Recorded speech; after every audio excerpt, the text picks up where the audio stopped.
Bonjour les CM1. Aujourd'hui, nous allons apprendre à calculer le périmètre d'un rectangle et d'un carré. Tout d'abord, que veut dire périmètre? Périmètre, c'est-à-dire le pourtour d'une figure. Alors, si je veux calculer le périmètre d'un rectangle, par exemple, il suffit de mesurer tout le tour du rectangle. Pour commencer, dessinons un rectangle en 2 dimensions.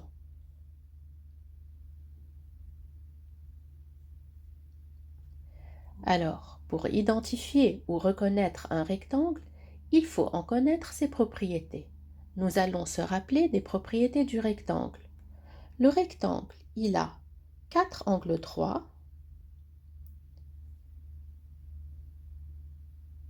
et ses côtés opposés sont égaux ou de même longueur. Les côtés opposés sont les côtés qui sont parallèles. Alors, ce côté est égal à celui-là. Et voilà, ces deux côtés sont égaux. On a mis le codage pour reconnaître les côtés égaux. Nous appelons largeur le petit côté du rectangle et longueur le grand côté du rectangle. Alors, pour que ça soit plus facile, plus rapide, nous notons petit l pour la largeur et grand L pour la longueur. Le grand côté, grand L, le petit côté, petit l. Pour calculer le périmètre du rectangle, il faut avoir les longueurs de la même unité. Donc, la longueur, si elle est en mètres, il faut que la largeur soit aussi en mètres. Si vous avez des unités différentes, il faut convertir à la même unité. Passons à l'application numérique.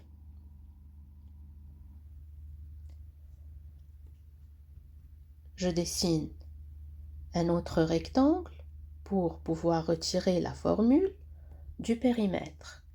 Nous allons imaginer une petite personne qui est là. Alors, cette personne, elle va marcher tout le long du rectangle. Nous allons considérer qu'on a 3 mètres pour la longueur et 2 mètres pour la largeur.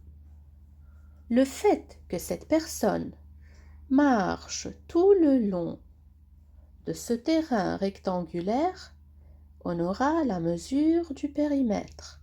Donc cette personne, elle a marché 3 mètres plus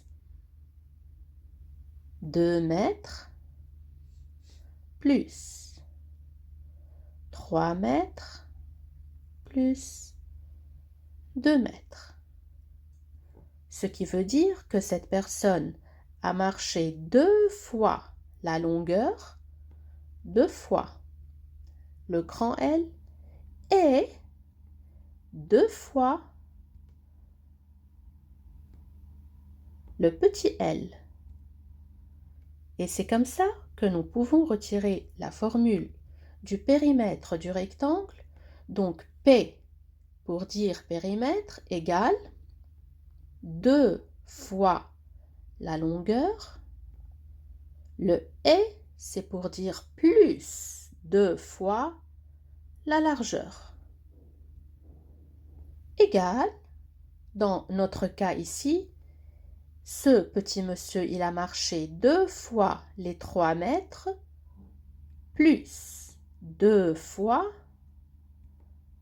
les 2 mètres.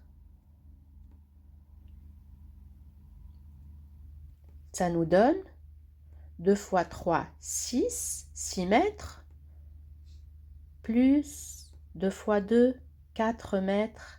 Et comme réponse finale, on a 10 mètres. Et voilà, on a appris à calculer donc le périmètre du rectangle.